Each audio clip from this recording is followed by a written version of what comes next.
Hello friends, welcome to Legal Bharat. In this video, we are going to study the Charter of 1600. This is the charter by which the East India Company was formed in London. If you are a law aspirant or a student of BLLB, LLB, or you are preparing for any competitive exams like in judiciary or CLAT, then you should definitely watch this complete video, because in this video I'm going to cover the background of East India Company, how that came into being, कैसे form हुई और किन conditions पे form हुई और उनके पास क्या provisions थे, क्या उनके पास लेजिस्लेटिव पावर्स थी जब वो इंडिया आए। तो कहानी कुछ ऐसे शुरू होती है। थॉमस स्टीफंस थॉमस स्टीफंस एक गोवा आए थे 1579 में। ये थॉमस स्टीफंस कौन थे? ये एक क्रिश्चियन मिशनरी थे। ये क्रिश्चियन धर्म को फैलाने के लिए गोवा आए थे। ये इसका विकिपीडिया पेज है, आप चाहे तो वीडियो के बाद में आप इसको अच्छे से पढ़ भी सकते हैं विकिपीडिया पे इनका नाम सर्च करके। 1579 में इंडिया आए वो, और ये आए गोवा में। उस टाइम पर जो गोवा था वो पुर्तगाल के कंट्रोल में था, तो इसीलिए वो यूरोपियन कंट्री थी वहां पर, तो इसलिए यूरोप के लोग वहां आते जाते रहते थे। तो ये वहां गोवा आए और गोवा में इन्होंने क्या करा, इन्होंने वहां पर जो लोकल भाषा थी वहां पर कोंकणी, कोंकणी में इन्होंने बहुत सारे क्रिश्चियन स्क्रिप्चर्स को लिखना चालू कर दिया ताकि वो वहां पर वो धर्म फैला सके। उन्होंने एक बुक लिखी थी जिसका नाम था क्राइस्ट पुराना। क्राइस्ट पुराण एक ऐसा था जो उन्होंने लोकल लैंग्वेज को समझकर, लोकल कल्चर को समझकर क्रिश्चियन धर्म को इंट्रोड्यूस करने के लिए उन्होंने वो बुक वहां पर लिखी। और उन्होंने बहुत सारी बुक्स लिखी, और साथ ही साथ वो क्या करते थे, वो चिट्ठियां लिखते थे अपने फादर को वो चिट्ठियां लिखते थे और उनको बोलते थे कि भाई इंडिया ऐसा है, इंडिया वैसा है। तो वहां पर ये इंग्लैंड में अपनी जो ये अपने फादर को जो ये चिट्ठियां लिखते थे, तो उससे वो बहुत पहले ही फेमस हो गए थे। तो 1599 में ये क्या करते हैं, 1599 में ये इंग्लैंड जाते हैं और वहां पर पहले ही फेमस हो रखे थे क्योंकि ये वहां पर धर्म फैला रहे थे, इतने सालों से इंडिया में बैठे हुए थे।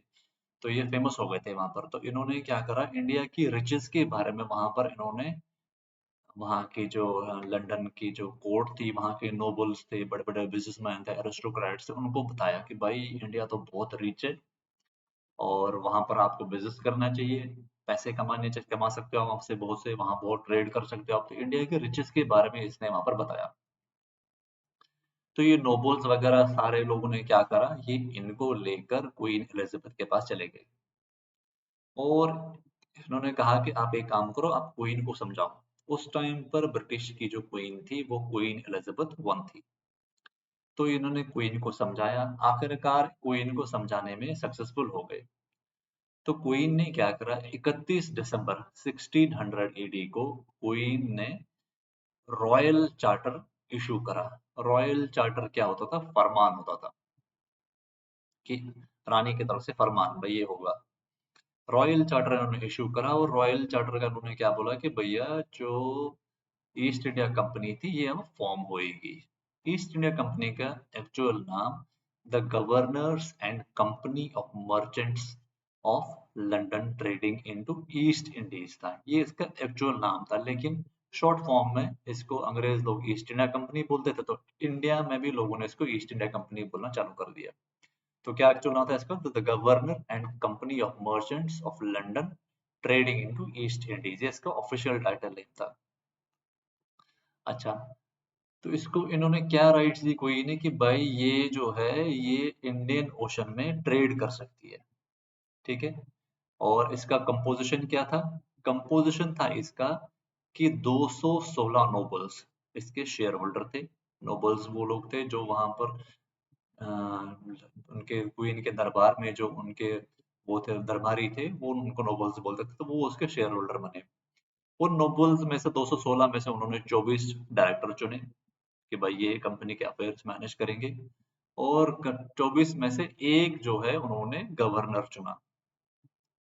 उस गवर्नर का टेन्योर क्या था कि गवर्नर जो बनेगा तो उसकी कोर्ट भी होगी, वही सारी मैनेज करेगा, तो उसने अपना कोर्ट भी बनाया है कि वो जो जहां वो फैसले दे सकेगा, वो उसका 1 साल का टेन्योर था। अच्छा, तो इस ईस्ट इंडिया कंपनी का जो इसने बोला कि ये भाई यहाँ इसमें इंडियन ओशन रीजन में वो करेगी, ट्रेड करेगी। तो इंडियन ओशन रीजन का कहाँ से कहाँ तक था इसका ट्रेड का जो वो था मोनोपोली, दैट वाज फ्रॉम जो ये अफ्रीका का जो लोवेस्ट कॉर्नर है मैप में, इसको बोलते हैं केप ऑफ गुड होप, इस जगह का नाम है।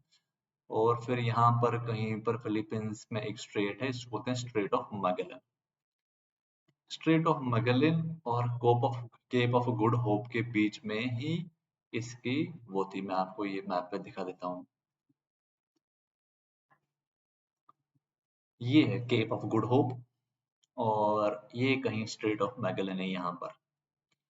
और यहाँ से इनका आना जाना था, यहाँ से। ये पुराना मैप है, मैं आपको नए मैप में दिखाता हूँ। ये यूनाइटेड किंगडम है, तो यूनाइटेड किंगडम से यहाँ से ये पूरा अफ्रीका को चल चल कर फिर ये यहाँ आते थे।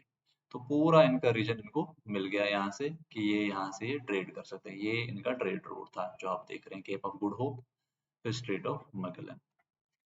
तो ये लोग क्या करते थे, इनको यहाँ पर एक्सक्लूसिव राइट्स मिल गए क्वीन की तरफ से, और क्वीन ने इनको बोला कि भाई आप इसमें ट्रेड कर सकते हो। अच्छा, ओनर कौन थे इसके? Wealthy merchants, aristocrats. Initially government owned no shares and had only indirect control of until 1657। 1657 तक, मतलब 57 साल तक गवर्नमेंट का सिर्फ एक इनडायरेक्ट कंट्रोल था और गवर्नमेंट का कोई शेयर ओन नहीं करती थी ईस्ट इंडिया कंपनी में। जो all member form governors general court जो था इसका, वो सारे 216 लोगों ने फॉर्म करा। Court of director elected by governor, general council, general court. और general council could remove any of the them before, देख सकते किसी को भी हटा सकते थे ये, और जो हटा देते थे तो किसी नए बंदे को ही अपॉइंट कर लेते थे। कंपनी का कैपिटल क्या है? ये कैपिटल था जिससे कंपनी शुरू हुई 75,373। शिप इन्वेस्टमेंट पे 39,771 पैसे दिए गए। मटेरियल फॉर शिप्स के लिए 6,860 पाउंड दिए गए, और बाकी कामों के लिए 28,742 पाउंड दिए गए। ये आपको याद नहीं रखना, एक बार पढ़ सकते हैं आप। मोनोपोली क्या थी? Up to countries lying beyond strait of Magellan and Cape of Good Hope eastward, इसके बीच में ही इनकी ये मोनोपोली थी। यहाँ पर इनको ये बिजनेस करने के लिए इनको ये इस चार्टर ने मोनोपोली दे दी थी, अथॉरिटी दे दी थी, एक्सक्लूसिव राइट्स दिए थे।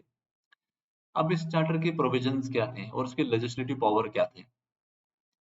पहला, कंपनी 15 साल के लिए एस्टेब्लिश हुई, कंपनी सिर्फ 15 साल के लिए एस्टेब्लिश हुई थी। और द कंपनी वाज, इसका जो लेजिस्लेटिव पावर था, the company was granted certain limited, कुछ लिमिटेड पावर्स दिए गए कंपनी को। Charter could be revoked earlier by the crown on 2-year notice if trade didn't appear to be profitable। इनको अगर ये लगा कि उस टाइम इनको पता नहीं था कि प्रॉफिटेबल होगी कंपनी, को लगा कि अगर प्रॉफिटेबल नहीं हो तो क्राउन क्या है कि 2 साल का नोटिस देकर इस कंपनी को बंद कर सकता है। Charter authorized company to make bylaws and ordinances for good governance for its servants and officers and advancement of trade। Advance trade के एडवांसमेंट के लिए, अपने सर्वेंट्स की गवर्नेंस के लिए बाई लॉज, छोटे लॉज, ये छोटे मोटे कानून बना सकती थी कंपनी अपनी कंपनी को चलाने के लिए। Exclusive trade rights to company in Asia and Africa. Without license from the company, no British subject could carry on the trade। Unauthorized trade means seized by East India Company। इनको exclusive rights मिलके Asia और Africa में trade करने के लिए, और इस company से लाइसेंस लिए बिना कोई दूसरी ब्रिटिश कंपनी या ब्रिटिश बिजनेसमैन वहां पर ट्रेड नहीं कर सकता था। चोरी छुपे लोग ट्रेड करते भी थे तो उनकी ईस्ट इंडिया कंपनी सीज कर लेती थी उनकी प्रॉपर्टीज, उनकी ships. Company could also impose fine, penalties, punishment for disobedience। Disobedience के लिए अपने सर्वेंट्स को ये पनिशमेंट भी कर सकती थी और फाइन भी लगा सकती थी। Company can not change in company fundamental जो उसका लॉ था उसको चेंज नहीं कर सकती थी। कंपनी के पास इस टाइम पर कोई टेरिटोरियल पावर नहीं थे। Affairs company were to be conducted bond democratic lines पर इनको अपने अफेयर्स चलाने थे। Serious crimes like murder, piracy couldn't deal with company law। Murder और पायरेसी वो क्राउन ही देखता था, कंपनी अपने कानून से उसको नहीं डील कर सकती थी। डेथ सेंटेंस कंपनी नहीं दे सकती थी किसी सर्वेंट को। The company invoked the crown's prerogative and used to secure from its commission it a commission to the commander in chief of each voyage separately, empowering him to inflict punishment to criminal offenses and to put into execution the law called law martial. अब क्या होता था, जब ये वोवेज पे जाते थे, सफर पे जाते थे समुद्र में, इनको बहुत टाइम लगता था, बहुत महीनों लग जाते थे इनको इंडिया पहुंचने में। तो उस बीच में क्या होता, इनकी आपस में सर्वेंट्स में लड़ाइयाँ होती थी, एक दूसरे को मार काट करते थे, कुछ कोई लोग मर्डर भी कर देते थे। तो कंपनी ने क्या बोला कि भाई हमें तो कुछ पावर दे दो, इसीलिए हर वॉवेज के लिए, हर यात्रा से पहले कंपनी एक कमांडर इन चीफ नियुक्त करती थी इस वॉवेज का, कि भाई तेरे पास सारी अथॉरिटी रहेगी। उसको बोलते थे लॉ मार्शल। तो चाहे तो किसी क्रिमिनल को भी डील कर सकता है, उसको जेल में डाल सकता है, पनिश कर सकता है, अगर यात्रा के दौरान कोई क्राइम होता है शिप पे। Or first such commission was issued by Queen Elizabeth on 24th Jan 1601। 24 Jain को उनको ये फर्स्ट वॉवेज पे ही ये कमीशन ने इशू कर दिया था कि आपके पास ये पावर है लॉ मार्शल अपॉइंट करने का। तो ये था हमारा आज का वीडियो, जिसमें ये हमने ये देखा कि ईस्ट इंडिया कंपनी कैसे फॉर्म हुई। उनका मेन एम ट्रेड करना था इंडिया में, लेकिन उनका मोटो जो था और उनको जो कन्विंस करा था इंडिया पहुंचने के लिए, वो उसने उसने करा था थॉमस स्टीफंस ने, जो एक क्रिश्चियन मिशनरी थे और एक प्रीस्ट थे, और जिन्होंने वहां पर क्वीन एलिजाबेथ को कन्विंस करा था कि आप इंडिया में जाकर ट्रेड करें और बिजनेस करें, वहां पर आप बहुत पैसे कमा सकते हैं। तो आज का ये वीडियो यहीं खत्म करते हैं। आपको अगर ये वीडियो अच्छा लगा हो तो प्लीज इसको लाइक करें, शेयर करें। आपके कोई क्वेश्चंस हो तो आप कमेंट में पूछ सकते हैं। और अगर आपने अभी तक सब्सक्राइब नहीं करा है और आप स्टूडेंट हैं BLB के या LLB के, तो प्लीज इस चैनल को सब्सक्राइब करें। बिकॉज मैं यहाँ पर अभी जो इंडियन लीगल और कॉन्स्टिट्यूशनल हिस्ट्री जो सब्जेक्ट है, इसके में और भी टॉपिक्स पर वीडियो बनाऊंगा, और ये चार्टर्स जो हैं ईस्ट इंडिया कंपनी के, मैं सारे कंप्लीट करूंगा। Thank you very much. Bye bye.